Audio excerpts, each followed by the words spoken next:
દેહ આવશે। આમ કહીને ઘોડીને એડી મારી અને એ જ ઘોડીને પાછી એ બાજુ દોડાવી અને દોડાવતા દોડાવતા ઘણું બધું આગળ ચાલી નીકળે છે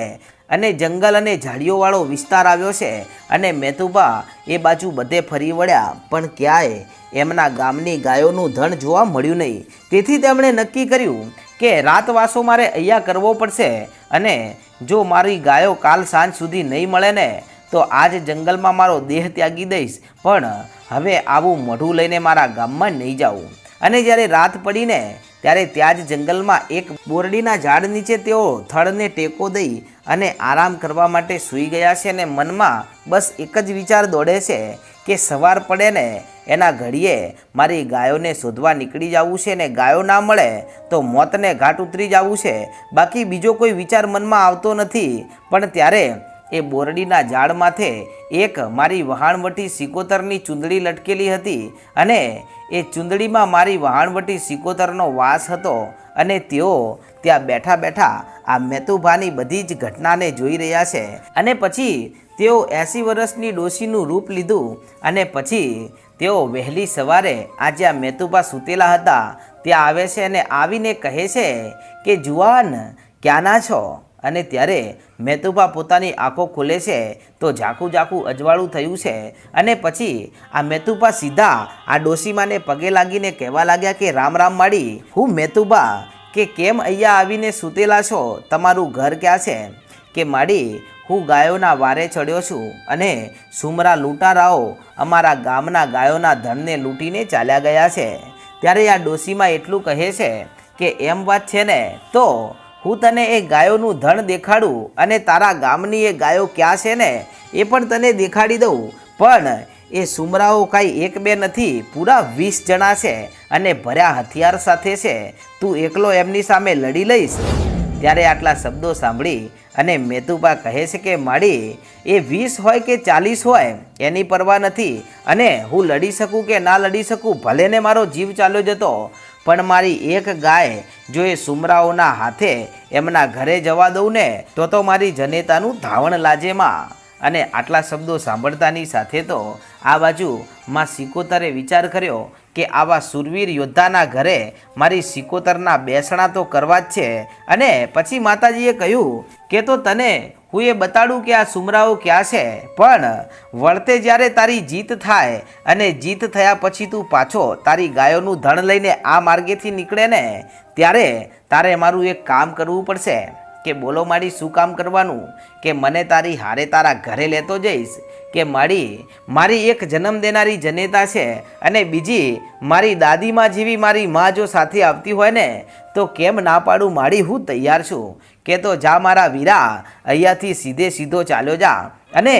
એક પહાડ આવશે અને પહાડની બાજુમાં બધા જ સુમરાઓ આખી રાતના થાકેલા ત્યાં આરામ કરી રહ્યા છે અને હવે જો ઝટ નહીં પહોંચે ને તો તેઓ ત્યાંથી નીકળી જશે। અને આટલી વાત સાંભળતાની સાથે મેતુભાઈએ ઘોડીએ પલાણ માંડી। ત્યાં તો આ ડોશીમાં કહે છે કે જોજે મારા દીકરા, જો ક્યાંય તને એવું લાગે ને કે હું યુદ્ધમાં પાછો પડું એમ છું તો ખાલી એટલું કહેજે કે ક્યાં ગઈ મારી સિકોતર, અને આટલું કહેતાની સાથે જો તારા બંને બાવડે ના વસી જાઉં ને તો મને સિકોતરને ફટ કહેજે બાપ। અને આમ જ્યારે ડોશીમાએ આટલા શબ્દો કાઢ્યા ને ત્યાં તો આ બાજુ મેતુભા સમજી ગયા કે આ પોતે જ બીજું કોઈ નહીં માતા સિકોતર છે। અને પછી તો જય માં સિકોતર કહી અને એ બાજુ ગળગળતી દોટ મૂકીને ઘોડાને દોડાવતા દોડાવતા આખરે તેઓ ત્યાં પહોંચે છે ને ત્યાં જઈને જુએ છે તો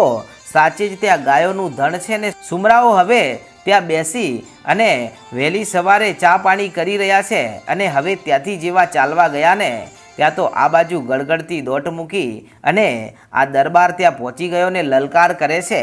કે હે માય કાંગલાઓ, અરે તમે જ્યારે હું હાજર ન હતો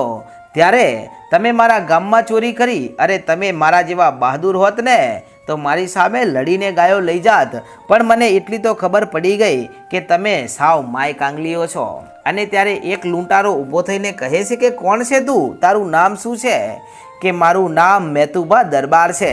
અને આમ મેતુભા દરબારનું નામ સાંભળતાની સાથે આ બાજુ જે સુમરાઓ હતા, લૂંટારાઓ, એમના હાથમાં જે પાત્રો હતા એ માટીના પાત્રો હાથમાંથી નીચે પડી ગયા અને પછી તો 20 લૂંટારાઓએ એકી સાથે તલવારો હાથમાં લીધીને કહ્યું કે હવે તારે આજે જીવવું ભારે પડવાનું છે, હજુ પણ તારો જીવ વાલો હોય તો ચાલ્યો જા પાછો, કે મારો જીવ વાલો હોત ને તો અત્યારે હું અહીંયા સુધી આવ્યો જ ના હોત, હવે 1-2 નહીં 20 એકી સાથે આવી જજો। અને ત્યારે 20 લૂંટારાઓની સામે આ બાજુ મેતુબા દરબાર કે જે બંને હાથે તલવાર લઈ અને યુદ્ધે ચડે છે અને એક એક કરીને તેઓ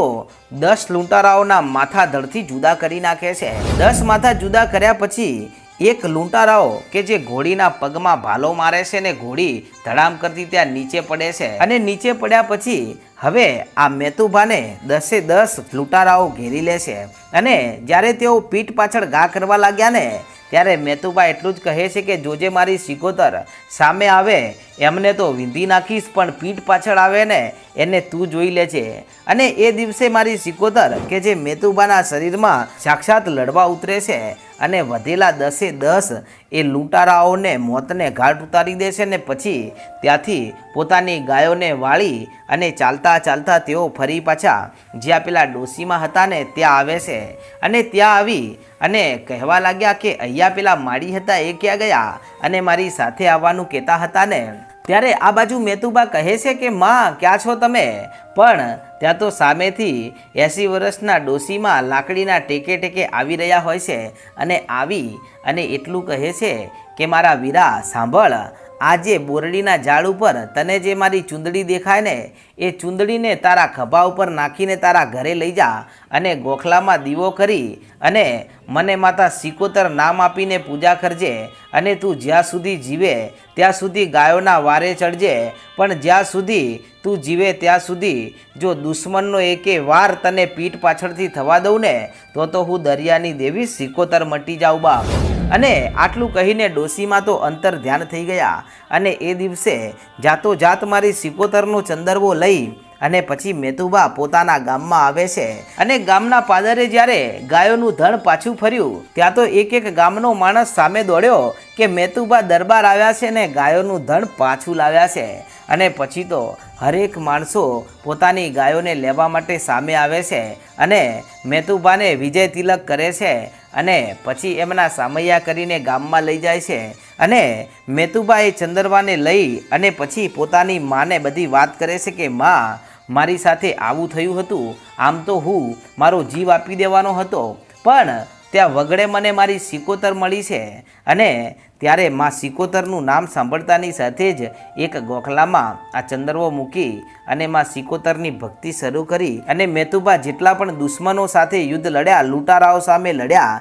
એમાં ક્યારેય એમને મારી સિકોતરે લીલો નખ નથી ઉતરવા દીધો। તો મિત્રો આવા ઇતિહાસ રહી ગયા છે મારી વહાણવટી સિકોતરના। મિત્રો આવા જ ઇતિહાસો રોજ રાત્રે સાંભળવા માટે આજે જ આપણી ચેનલ